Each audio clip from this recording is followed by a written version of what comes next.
United States of America and to the republic for which it stands, one nation, under God, indivisible, with liberty and justice for all. Public videotaping. The purpose of videotaping a meeting is for public information. The opinions expressed by any member of the public do not necessarily reflect the view or opinion of the Ambridge Area School District Board of School Directors and are solely that of the speaker. The Ambridge Area School District Board of School Directors hereby expressly disclaims any and all responsibility or liability for any false, defamatory, or slanderous statements expressed by the speaker. Any unauthorized rebroadcasting of any video, audio, or still image of the video recording of this meeting is strictly forbidden without the written permission of the Ambridge Area School District Board of School Directors. May I have a roll call, please? Mr. Angus? Here. Mrs. Fisher? Mrs. Kehoe? Here. Mr. Kowal? Here. Mrs. Locker? Here. Mrs. Mylan? Here. Mrs. Pettigo? Here. Mr. Sass? Mr. Weir? Here. 7 members present. Thank you. Do we have any correspondence this evening? We do not. Thank you. Mr. Brewer, right? Yes. Oh, there you go. I'm going to turn the floor over to Mr. Brewer right now. Yes, this evening I'd like to recognize our TSA, the Student Technology Association group that recently attended a conference at Seven Springs Mountain Resort on the dates of April 18th to the 21st. The Ambridge Area District advisors include Mr. Ben Holmes, Mrs. Kristen Holmes, Mr. Jeffrey Latham, and Mr. Jason Roos. They accompanied the students over the 3-day period, and we would like to extend our congratulations on their accomplishments. We look forward to another successful year in 2019, and at this time I would like to introduce Mr. Holmes, who will share the recognized and earned awards by the Ambridge Area School District teams.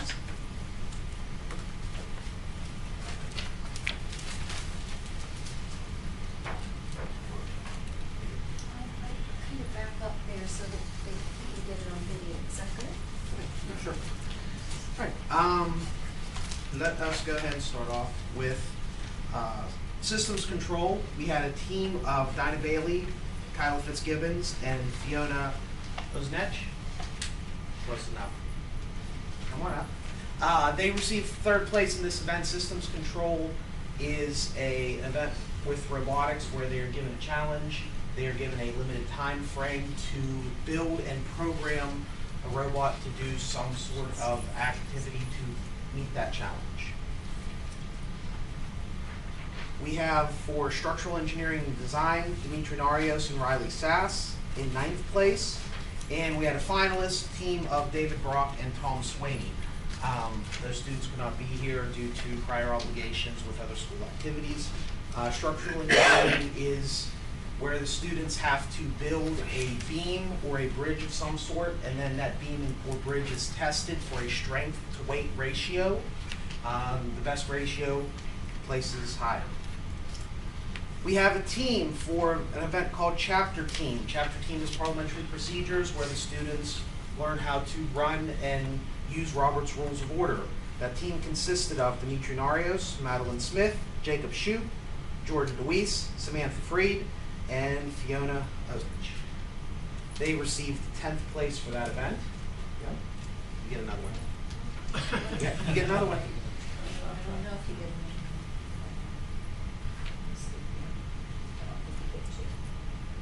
All on the same one? It's a general. Oh, okay.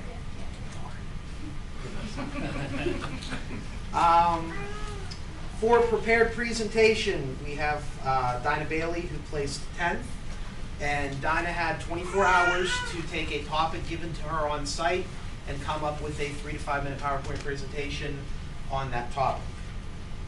For scientific visualization, which was to create a video on a scientific topic, incorporating graphics and animation into that video, we have a team of Xavier Albring, Jethro Bell, Alex Elwell, Samantha Freed, and Riley Sass. That team placed 10th.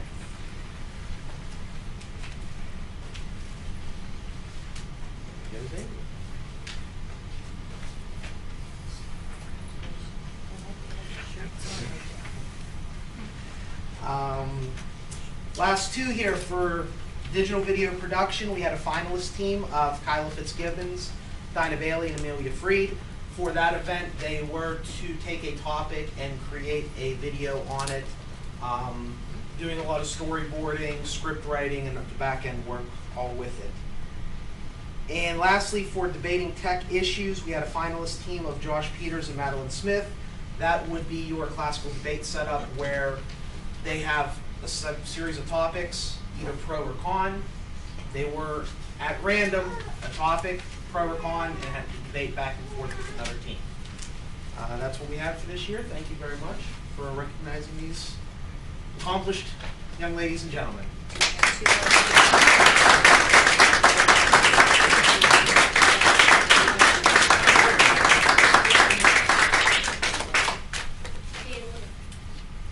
No. I missed you. How did I miss you, Rocco? Come up here, Rocco. Third place. We have Rocco Niven for PA Logo Design, first place.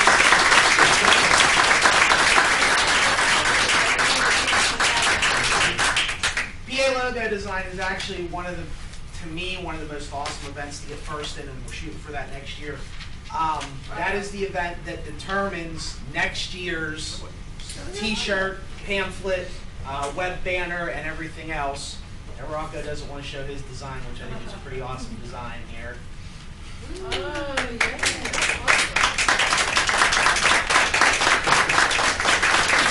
you're in PSA.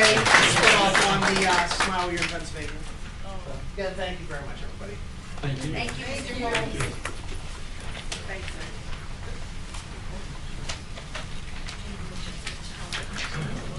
I'm sorry, Rocco. All right, at this time, I'm going to turn the meeting over to Mr. McFarland to do a presentation on our budget.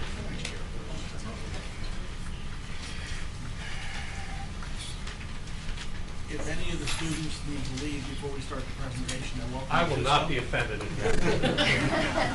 That's not what he told us earlier.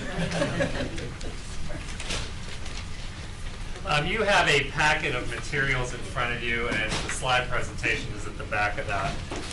Your packet of materials really gives you a summary of the general proposed final budget. And again, this is the proposed final budget. When I ask you to approve this next week, that means it will be on display with the public for 30 days, minimum of 30 days. It will actually be on display a little longer than that. We will be holding another budget workshop on June 6th, and I'll allude to it again here, and I think it's part of the agenda as well, to have a public presentation of the budget again, answer any questions. The budget will continue to evolve over that time period, so the budget you see here tonight is not necessarily the final budget you'll adopt in June, but we are required under Act 1 to approve this proposed final budget, place it on display, take comments, and then adopt the final budget no later than June 30th. Our board meeting is actually scheduled, I believe, for June 20th, when we'll do the final approval. So there's a number of details and spreadsheets in there, some graphs that kind of outline the summary of the expenditures and revenues. The presentation tonight is going to kind of highlight some of those things and some of the initiatives in the district. There's also contained in this material some descriptions and detail explaining what the numbers are. So when you look through it, if you have any questions for me, you know my number. You can get a hold of me and I'll try to get those answered for you. The actual budget, proposed final budget, the process begins each fall, typically in October. We send out spreadsheet requests to all the departments at grade levels. All the other district departments, they request from a zero base what they're required to have for their programs for the next year. They do have the prior year requests as available to them. This is the second year we've gone through this process, so they have some basis to have an idea of what they had requested the prior year, but they have to give us all the detail. And then from that, when they get back to us, we meet as principals, and Dr. Welter and I meet, and we go through those budgets and we cipher out what's going to stay, what's going to get cut initially. When we initially got the budget, I think we made an initial cut of around $4 million from the initial request. So there's been a lot of work that goes on with this, and we'll talk about all the things that have changed throughout that timeline. Again, next week we'll be asking you to approve this proposed final budget. At that point, it will get advertised and published. It will be available to the public. We'll put it on our website so that the public's able to view the budget. June 6th, we have scheduled a budget workshop right here in this room around 7 o'clock, where we'll present the budget again in more detail, and then the final adoption of the budget will occur on June 20th. Right now, as it stands, the budget stands at a little over $49 million, revenues and expenditures. It is a balanced budget. We're not asking to draw anything out of the fund balance to balance this budget for next year. However, this budget does include a tax increase, and that's on the next slide, which the proposed millage increase is 2.14 mills, or about a 2.7% increase. 2.7 is the PD index. It is the maximum that you can go without a referendum. It would make the new millage rate for the district 81.435 mills. We did have a slight increase in our assessed values of $741,000. That increased assessed value does generate an additional $58,000 for the district. And just as of yesterday, PD released the tax reduction allocation amount for the districts. So this number is not truly reflected in this budget. It's pretty close. I think I was only off by $200 or $300 when I estimated it in the proposed budget. But, so it's pretty close. It's a little slightly higher, the number that came out. So you'll see that adjustment being made in the final budget. We have 6,416 approved homesteads and farmsteads, which means that if you divide that equally among those, every approved homestead, farmstead would get a tax assessment reduction of a little over $2,000. Their actual tax liability reduction is around $164 on their tax bill. One mill for the district generates about $267,000. Here's a little bit on the millage rate history for the district. You can see the different increases over the last 9 years. Last year we were able to pass the budget without a tax increase. I think it was back in 14-15 where it was the last tax increase for the district. This year we're proposing 2.7. What's the impact to the taxpayer, the homeowner? Right now the median homestead assessed value that we have in the district is $23,450. On that median homestead value, the tax liability would be about $50 additional for the year, about $4.18 per month is what it comes out to. Again, the homestead exclusion for everyone would be $164. Obviously, if your assessed value is higher than $23,000, your tax liability is going to be higher than $50 additional. But that was just the median. Is that slide in our packet? Yes, all these slides are in your packet. I'm missing that. It's in print? Okay, well, we can send you out the presentation again. It's not a problem. I don't know why I wouldn't have printed it. But. Okay, budget pressure points. These are things that we deal with and battle in the budget that are significant and things that have been either occurred in the past or things that we struggle with to make this budget work. We are still, as a district, recovering from the theft of $1.6 million from the former baby tax collector. That's a huge amount of money for this district when you talk about one mill being $267,000. That's several years of tax increases. So a lot of people have asked me since I showed up at the district, where did all our money go before? And I would have to think that part of it was probably here. I mean, you didn't have a lot of money. If you were losing that kind of money over several years, there's a lot of resources that you didn't get to spend. I can only surmise that that's part of the problem, and you're still probably recovering from that fact. It's also interesting to know that in your budget, debt service makes up 12% of your budget. That is a high number for a school district, but it's a result of a lot of the new construction you've done, a lot of the recent renovations you've done, you've taken on that debt. Yeah? What's an average debt service for a school district dollars? I think it really depends on the area. It's unique. Like if you go to a Pine Richland, you're going to see the same type of number because they grew so fast that they had a high percentage of debt. But from a district where I came from last, Fox Chapel, that did not have a high percentage of debt, we were somewhere around the 3 to 4% of our budget. So it really depends on the area you're in and the choices you've made. 12% of your budget for debt service is about $5.7 million, just so you have a number to compare it to. Again, tuition to charter schools. Again, this is a really high percentage for a school district. You know, you have a lot of people out in charter schools right now. Again, 11% of your budget, you're talking about $5.6 million going out in tuition to other schools when those students could be coming here. The PISA rate, which is not unique to Ambridge, it's every school district in Pennsylvania dealing with it. Right now, the next year's projected rate is 33.43%, which means that for every dollar we pay an employee, an additional 33 cents goes to the state to fund their retirement program, which is a huge, huge number. And that's not unique and that's not new to school districts. That continues to rise. This year it's 32.54%. So it's going up. Not as great as it has in the past. It's starting to level off, but that's still a large number. It's about $5.5 million in your budget.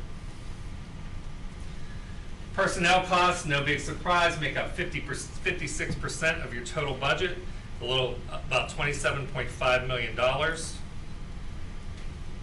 And then capital and maintenance needs, I believe we've talked about this a number of times, have really been neglected in this district over time. It's probably going to stem back to that money that you didn't have. So the first thing that typically gets cut in budgets are those maintenance projects. We'll talk a little bit more about it in future slides, but there's significant needs in the district, and when I total out a lot of those projects, it could be as high as $7.5 million worth of capital projects potentially down the road that need to be done. So we need to come up with a plan on how we're going to fund that over time. There are significant items in the budget for next year, but there's still an awful lot more that has to be done. The last two talk about state revenues being stagnant. We're only seeing about a 0.7% increase in state revenues, while we're seeing a 7.2% decrease in federal subsidy. The net of those two is we're only getting about $8,000 more in state and federal revenue when you look at the two. What does that mean? That means that the burden falls on the taxpayers locally to fund the budget, because you're not getting anything additional from other sources. What have we been doing to manage some of those pressure points? We have tried to put some new protocols in place addressing those pressure points, especially when it comes to tax collection. We've started a new process where we reconcile the monthly tax statements that come in. We do comparative reports from one year to the next to make sure that the trends are not out of line with what we've seen in prior years. We're recommending that this year, when this year's done, we do an independent audit of our tax collectors. I don't know that that's ever been done here, or if it's been done, it's been a long time ago. So it's a good thing to do periodically. We also recently changed the tax installment process to reduce potential fraud, because when you have delinquent collections and current collections happening after the calendar year, then you're kind of commingling two different sets of funds, and it opens you up to potential fraud in the future. We've also refunded a number of bonds. We've done 3 since I've been here. And prior to that, you had done some other refundings, so you've lowered your debt service over the life of the bonds by the refunding, so that's been a good initiative. You also know that we have a big initiative of changing the junior high and middle school. There's been a number of conversations about ramping up the rigor, the NIMSY program, the technology. We'll talk a little bit about the curriculum changes that are happening. All of those are hopefully going to attract some people back from those charter schools and lighten up that tuition number over time. So it'll take time for that to happen, but I think those are positive steps that we're making. The district also, when it negotiated the last teacher's contract, did not retroactively pay teachers for the years that they had missed. We did put them on their correct steps, and we did pay them at that level, but we didn't go back and pay them for year 1 and year 2 what their rates would have been. So you had some savings in that, and that money was planned for, because as you recall, when you did the prior budgets, you had set money away for those salary increases in your budget. So that's why the impact, if you look at the estimated actuals for this year, aren't as great as what we thought they would be, because we didn't pay that retroactive amount.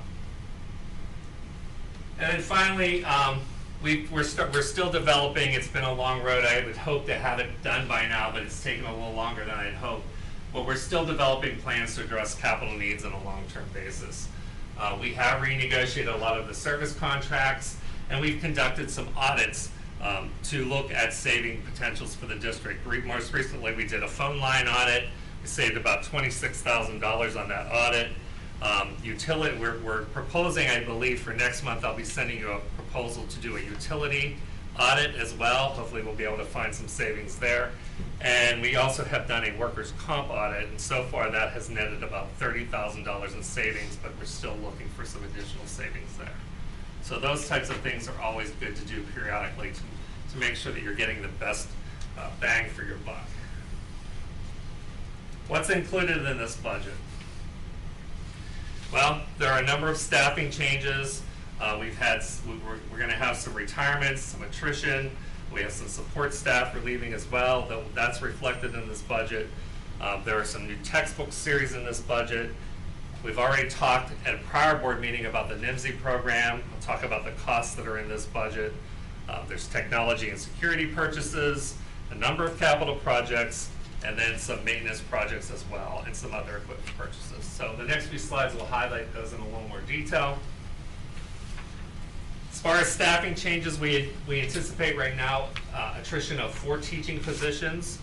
We have 5 teachers and 1 nurse retiring at the end of this year. We do not anticipate replacing at least 4 of those positions currently, and also those 2 additional positions we have in the budget at Masters 1 step, so you have some savings there as well.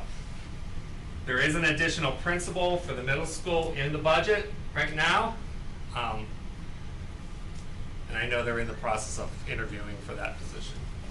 And then we have 2 other, actually that number will change slightly. We have 3 support personnel retirements. One of them's not in the budget yet. But this is ever changing. This still could change. Dr. Weller's a little more on top of this than me, because they've met, I know, numerous times about how the staffing is going to look for the middle school situation. And also we have enrollments that are changing. We're starting to see higher than anticipated kindergarten numbers, which is a good thing. And then for some reason, we're seeing increased enrollment in economy elementary too. There are significant textbook purchases in this budget. Question? You have a new subdivision going in on just above economy. Okay. So hopefully that's helping us out. New textbook purchases. There's a new math series for grades 6 through 8 in this budget.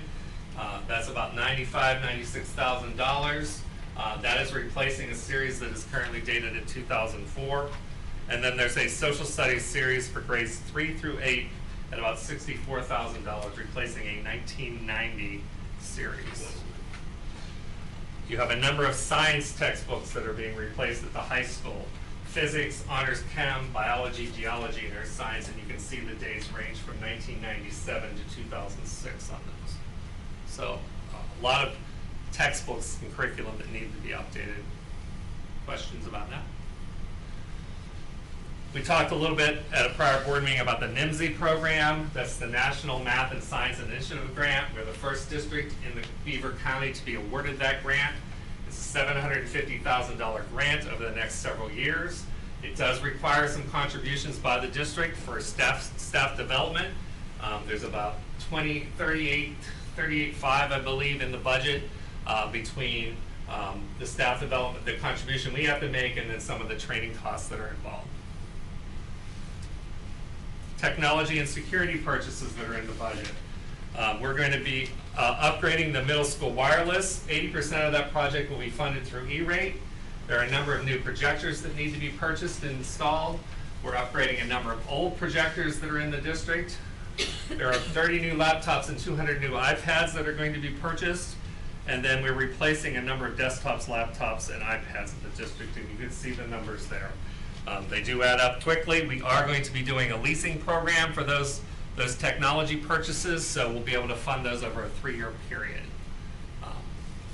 Yes? How about the software for those as part of the leasing? Software is in the technology budget as well. I didn't list it up there because those are kind of essential when you're going to buy all the hardware. But yes, that's in the budget as well. One thing I'll say about the replacements, a lot of the things that we're replacing were purchased with the Classrooms for the Future grant, and that was 9 years ago. So they have been utilized to the point where they can't even be used anymore. They're so obsolete. So basically, you try to keep your technology upgraded every 3 to 5 years. We can usually rotate some of the older equipment down to the elementaries for use for what they need. But after 5 years, we're working on a replacement program as we do these new leases so that we can get money back and get credit for the old equipment and then continue to purchase new. It's also something we're going to have to really fine tune if you ever want to go to a one-to-one initiative in this district. Security purchases, we've talked a lot about security recently, especially with the current recent events that have happened in Florida. We do need to desperately upgrade our security operating system. The system is very old and antiquated. It does work, but it's very labor intensive to manage. And a lot of the new equipment doesn't work or isn't compatible with the old system. So the first major purchase we have to make is to upgrade that system so that it's much easier to manage, much more efficient to manage. We do have a number of new cameras and replacement cameras in the budget. We are also recommending that we purchase district radios. We do have the license. We did some research. They've had the license for a number of years, but have not purchased the radios. It's a one-time fee for the license, so they've had it, but why they haven't had the radios, I don't know. But I'll just add a small comment here. We need the radios because if anything major happens, cell phone towers get jammed, and even in this building, Doug can't use his cell phone from his office. The radios Josh has right now, he's been testing them. I think he said the sound travels all the way from here to Do It Best, which is what we need if we're evacuating kids and moving large groups of people. We need some continuity, and then all those radios, which is key, all of those radios would talk. So all principals in a true emergency would be able to hear everything that was going on and talk to each other. we can also coordinate those with the local police officials and fire officials in the area, so we'll have a better communication stream with those people as they enter our site as well. And then we're also recommending security card access for our elevators here in the high school. When we have evening events right now, anyone can go up and down our elevators. We can secure the first floor, but if you don't secure your elevators, you really don't, you give them access to the whole building. So our proposal is that you would have to use your ID badge to operate the elevator moving forward, and you would have rights to either go up and down. We could shut it down in the evening so that people couldn't use it. We had a student with a disability that needed to use the elevator. They could be issued a badge card so that they would have access to use it during the school day. Right now, this is it's happening now, and I'll just mention it. We have a number of our exterior doors are actually currently this week and next week being updated and upgraded so that they secure properly. So that's actually happening this school year. So it's not that's why you don't see it in next year's budget. Talk a little bit about capital reserve funding. Lots of times we get crossed over, and we know that we have money sitting. Right now we have about $5.3 million sitting in capital reserve. That money was transferred starting in 2014-15, and the majority of that money was money that was generated from bond refundings that you did in prior years. And then for whatever reason, your board smartly said, let's put that aside. Right now, that money has been put aside to pay for the debt service obligation on the 2016 issue, when you issued the $5 million to renovate the junior high HVAC systems. That bond issue is being paid from that capital reserve. So you have a total obligation on that issue of almost $5.6 million. Right now, you have 5.3 in there. We'll be transferring in June another $750,000, so you'll meet that obligation. And in next year's budget, we've dropped that transfer to $100,000.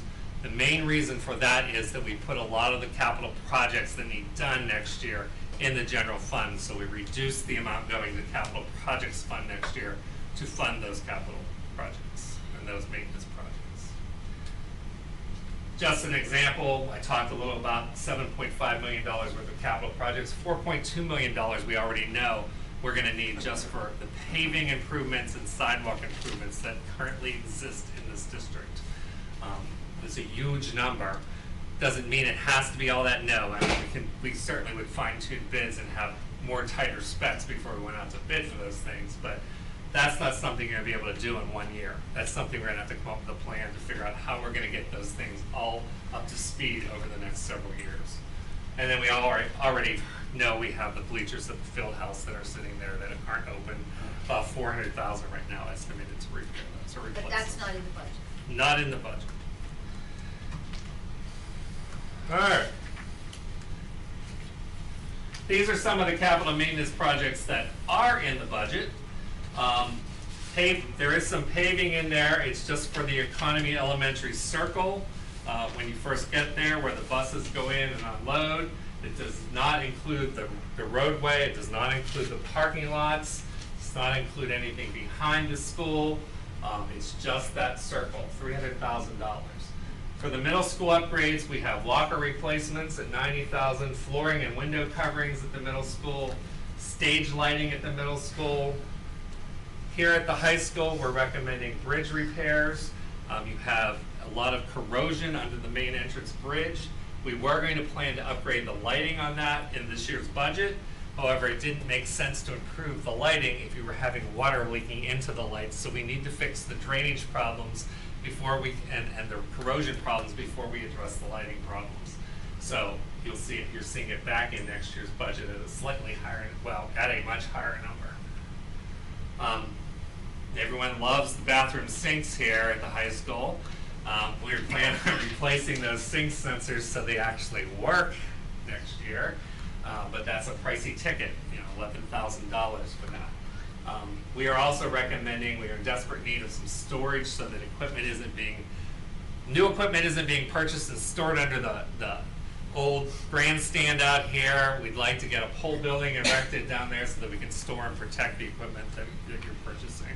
We'd really ideally like to have one up at the middle school too, because right now you pay rent on an old trailer to store a lot of equipment. We'd really like to do that eventually at the middle school as well, so that our track and softball teams would have a place to store their equipment and keep it protected. And then the bathrooms at the middle school, you're doing 2 additional bathrooms over this summer, but that money is still coming from the construction fund that's left over from your $5 million bond issue for the HVAC renovation. So that's not part of the general fund that you see on the sheets tonight.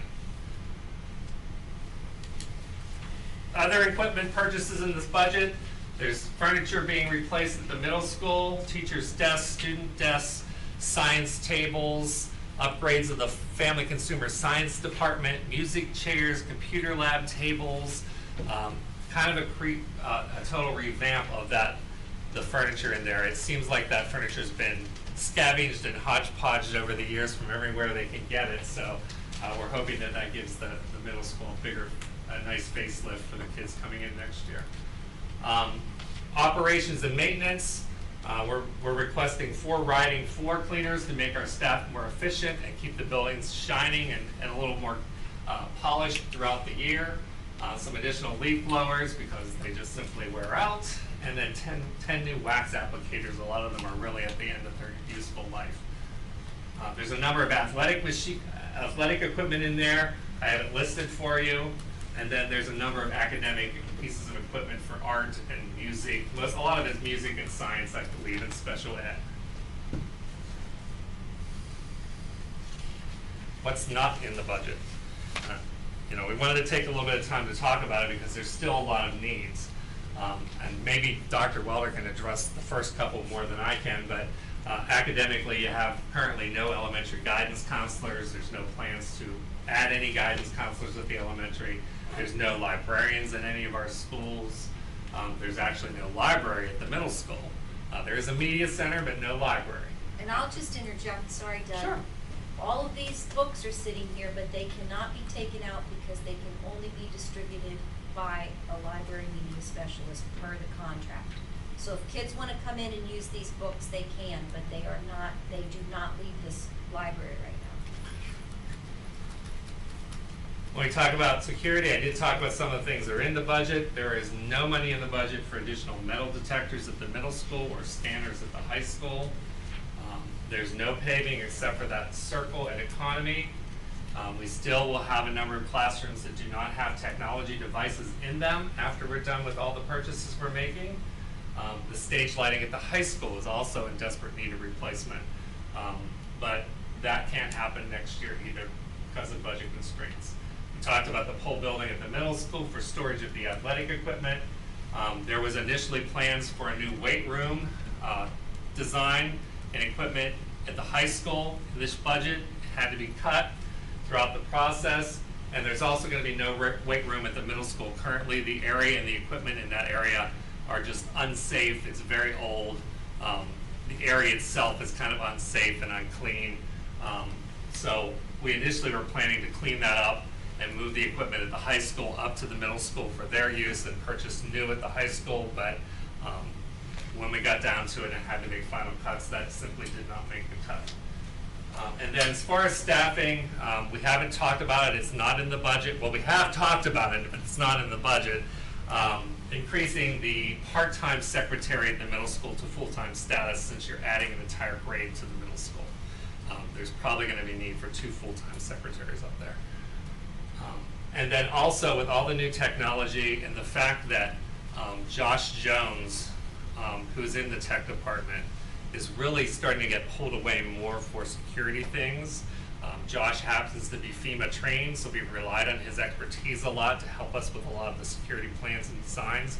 He's ended up managing a lot of this, and as we put new security systems in place, he's the logical person to help us manage those systems. But if he gets pulled away to do security, it's really going to put the tech department in a bind, and additional support is probably going to be needed in that department. And when you add more devices, you need more staff. More management.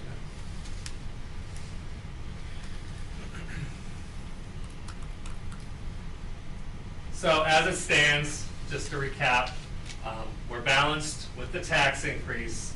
Our fund balance currently stands at $4.5 million, 3.8 of that undesignated, a little over 650,000 assigned for capital projects. We do not anticipate a change in fund balance with this budget. Things that are still moving, things that are still changing, like I said, kindergarten registration numbers are still going up, economy enrollments are going up. I'm actually meeting tomorrow about the pre-K program. I'm not sure whether we're going to be recommending we start a pre-K program at State Street for next year or not. The grant is applying for 4. Okay. We currently have 3. Okay. But we won't know that until sometime in mid-July if we get that 4th Right. pre-K. So I'm in a meeting tomorrow at 10 about this, so I figured I'd learn more there. But that's still an unknown in our budget. If we do get 4, it isn't like it's going to put more pressure on the budget because we'll just get a larger amount of grant money to cover those costs. So it'll be kind of neutral in your budget. But there's always a conversation that a pre-K at State Street prepares kids for kindergarten, Right. and also would draw More kids back into the district. Right. Yeah. Again, we talked about the additional positions. We are still negotiating the contract with the custodial maintenance staff, so while I have my best guess numbers in there, they're not finalized yet because we're still negotiating. In fact, our next one is tomorrow night. Talked about the textbooks. There is some talk, and I know, again, you probably can address this better than me, but expanding the social studies purchase to the high school as well. Saw that it was only 3 through 8 that was in the budget currently. So there is some talk that we might be able to get a significant discount if we add the high school, so it may make it affordable to purchase the high school series as well.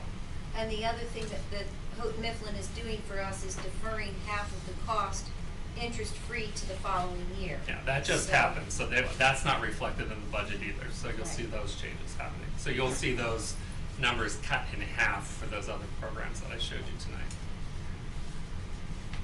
Insurance costs, I'm actually meeting next week with the insurance broker. Those rates are just coming in this week. So I'll have more pinned down numbers on where our rates are for the different types of insurance we have.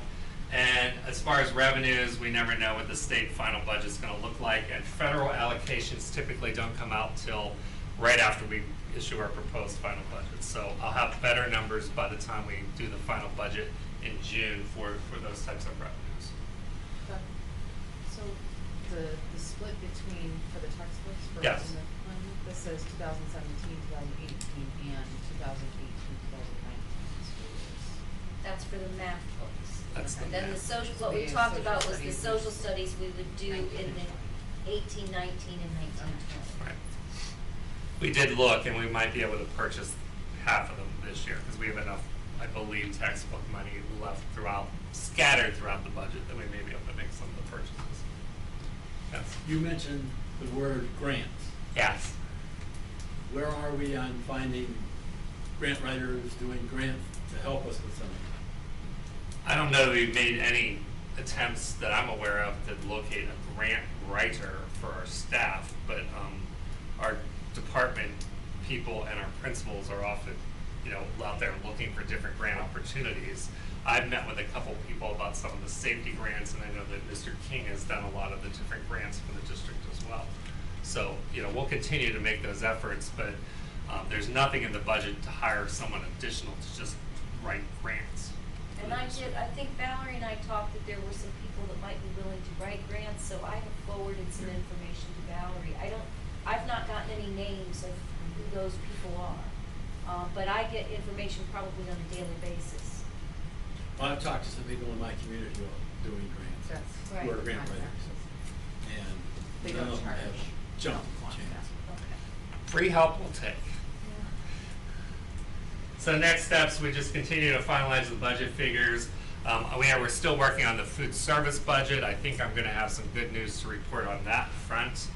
As you know, we've been losing money in that program for several years now in significant declines, but looks like we have the potential to break even and maybe even turn a slight profit this year the way things are going. So it was a big turnaround for that program. We did a lot of shifting around in the staffing and a lot of work with that department on their inventory control.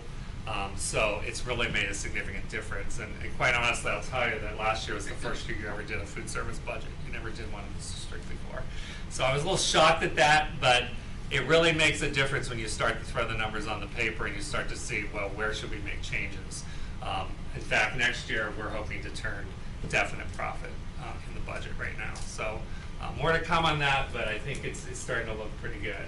But we're going to continue to work on that long-range capital projects budget. I need to get that finished. I need to get that in your hands so you have a better idea of what we're talking about long-term. And then we'll also start preparations for the financing on the tech lease. We have to get that moving.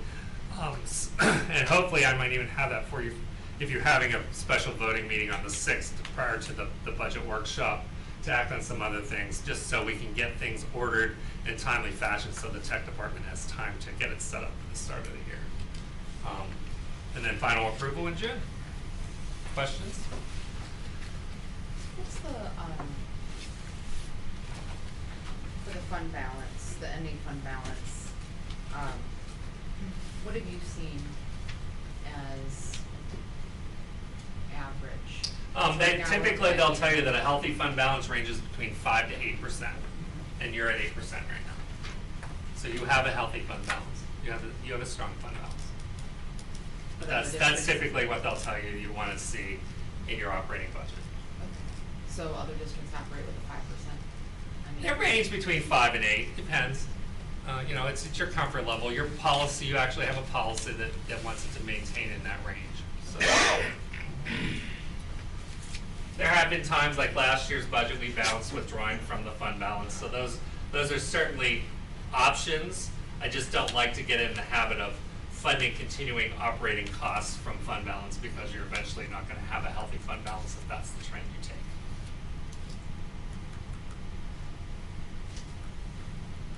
Okay. Putting people to sleep anyway. Thank you very much. will you be sending out an updated, because there's, I sent it already. I'll send it out and you'll get an updated. I and sent it, then Doug. By the final budget, I'll give you a much more detailed line item budget too. well, it's just that you had some slides that weren't in our. Right. It's in your mailbox. Thank you. We'll continue on now. This is the public comment section regarding agenda items only. The meet and discuss meetings are open to the public. At this time, district residents may come forward to comment or ask questions on any agenda items only. Each person must state their first and last name and address prior to speaking. Each person will be allowed 3 minutes and can speak only once during this half-hour period. There will be no discussion during this time, but any board member or administrator desiring to address questions or concerns may do so at the conclusion of the committee reports. So at this time, the floor is open to anyone for any item that's on the agenda this evening.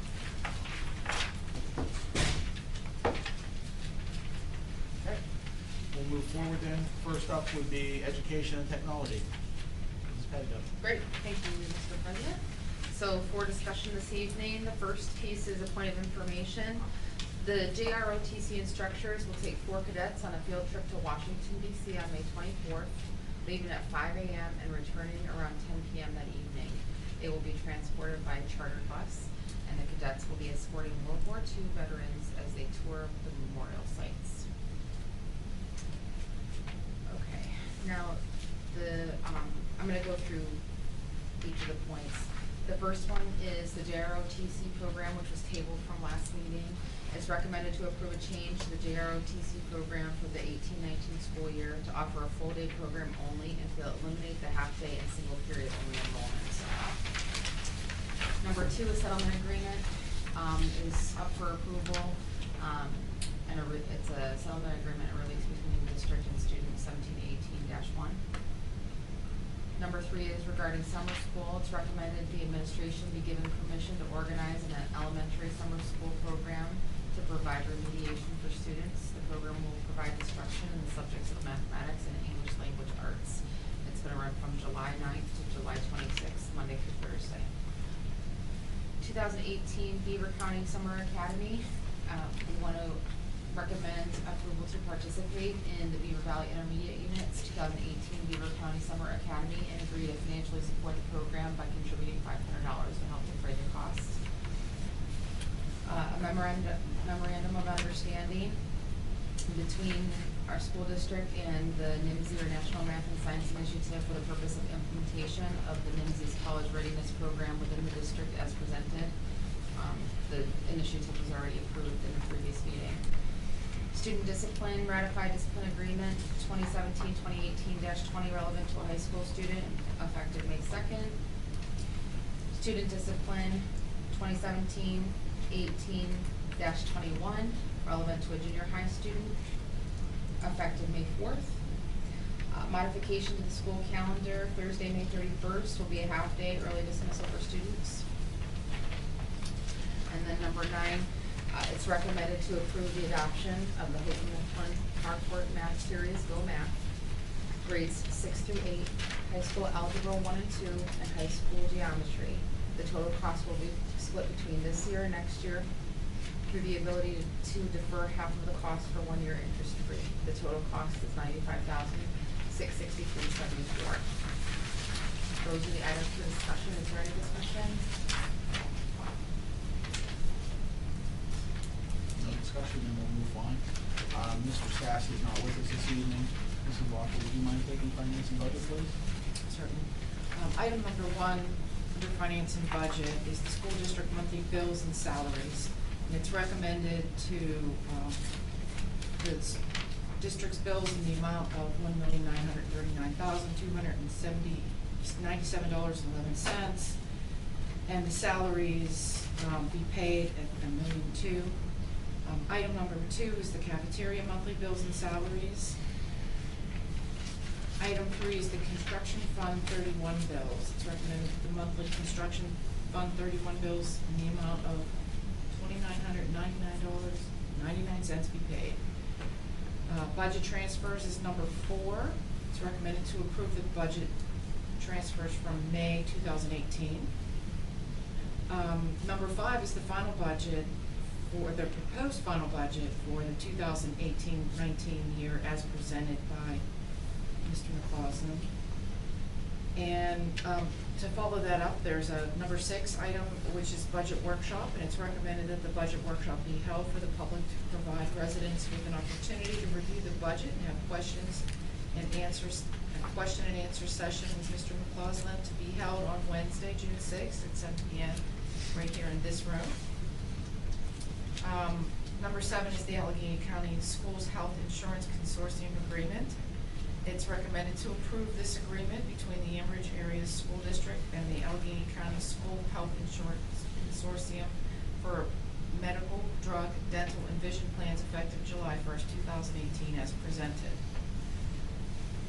Number 8 is the audit engagement. It is recommended to approve an agreement between the Ambridge Area School District and Kozak Specht Munsell Wood LLP for school district financial and real estate tax collector audits at the cost of the year-end June 30th, 2018 of $19,500. Year-end June 2019 at $19,650, and year-end June 30th, 2020 at $20,300. Number 9 is a service agreement renewal, and it's recommended to renew a service agreement with the Occupational Therapy, Inc. Renew it for the 2018-2019 school year as per the option 1 fee schedule as presented. 2018-2019 Beaver County Career and Technology Center operating budgets. We're looking to get approval for that. Number 11 is the ambulance service. It's recommended to approve the agreement between the Ambridge Area School District and the nonprofit emergency service of Beaver County, doing business as the Medic Rescue for a period of 1 year commencing on July 1st. Annual $3,400 as presented. And number 12 finally is the repository settlement. It's recommended the board approve the sale of the property. There's 2 here.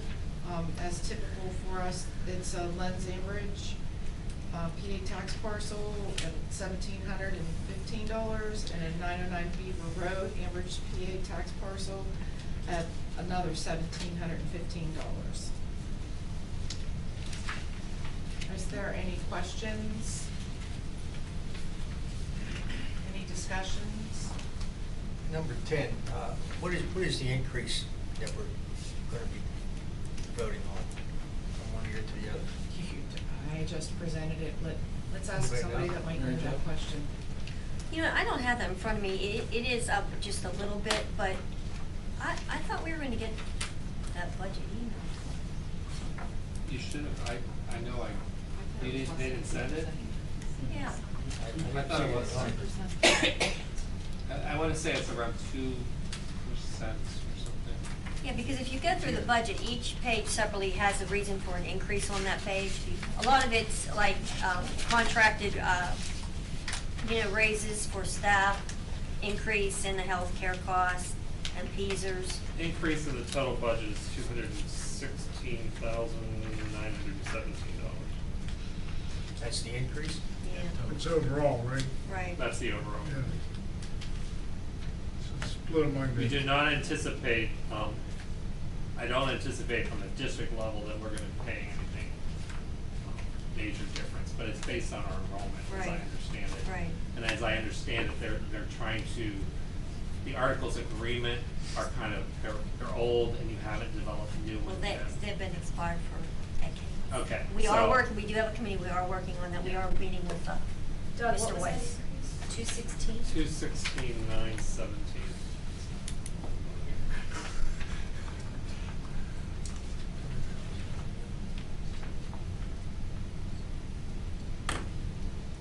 Get Valerie.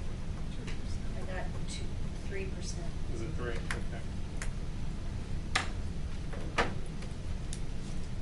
Anything else, Mr. Caldwell? No. Anyone else have anything else under finance and budget before we move on? Okay. Building and grounds, Mr. Caldwell, please.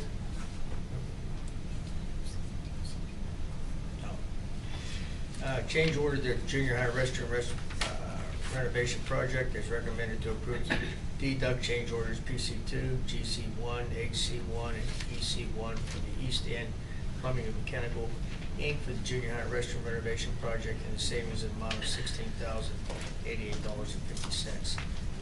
Would somebody like to explain what they? When you do the contracts for the construction projects, there's an allowance that's built in for unforeseen things. We don't have to use any of that allowance, so these are all deducts from the original contract.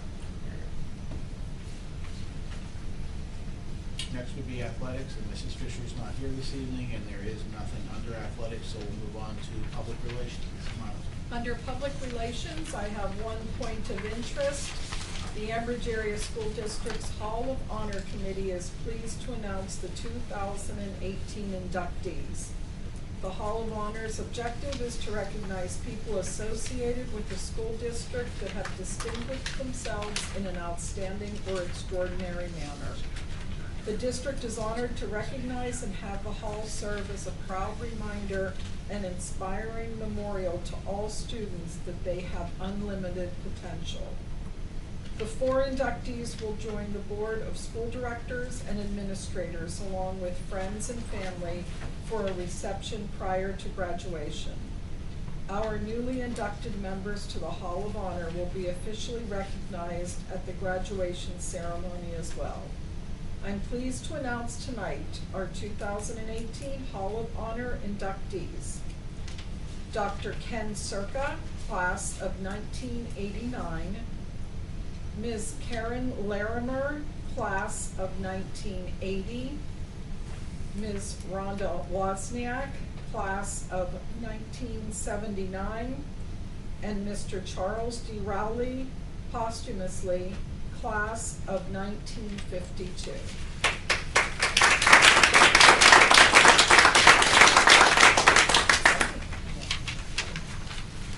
Thank you, Mrs. Mullin. Steering the rules would be next. Mrs. Kehoe, please. Item number 1 is policy 103, non-discrimination in school and classroom practices. It is a third reading. It is to provide an equal opportunity for all students to achieve their maximum potential through the programs offered in the schools without discrimination on the basis of race, color, age, creed, religion, sex, sexual orientation, ancestry, natural origin, marital status, pregnancy, or handicap/disability. Any questions on that? Item number 2 is policy 819, suicide awareness, prevention, and response.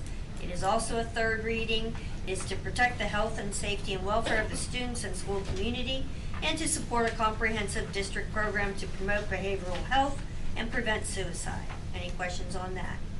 Item number 3 is policy 103.1, non-discrimination, qualified students with disabilities. It is also a third reading. It is to ensure that all district programs and practices are free from discrimination against all qualified students with disabilities. Item number 4, policy 907, school visitors. It is a first reading. It is to recommend to amend school board policy 907, school visitors, to ensure order in schools and protect students and employees by establishing policy governing school visits as presented. Are there any questions on those? That is all I have. And legislative? I have nothing for this evening. Okay. May I have the sunshine law, please? Section 708 of the Sunshine Law permits agencies to hold executive sessions to discuss employment and personnel matters, labor relations and arbitration matters, purchase or lease of real estate up to the time an option or agreement is obtained, litigation or potential litigation, and other agency business which, if discussed in public, would violate lawful privilege or would violate confidentiality laws. The Board of School Directors held an executive session to discuss employment and personnel matters. The board will not return to take any legislative action. May I have a motion to adjourn? Thank you, Mr. Walker. Second? Second, Mr. Cole. All in favor? Aye. Any opposed? We're adjourned.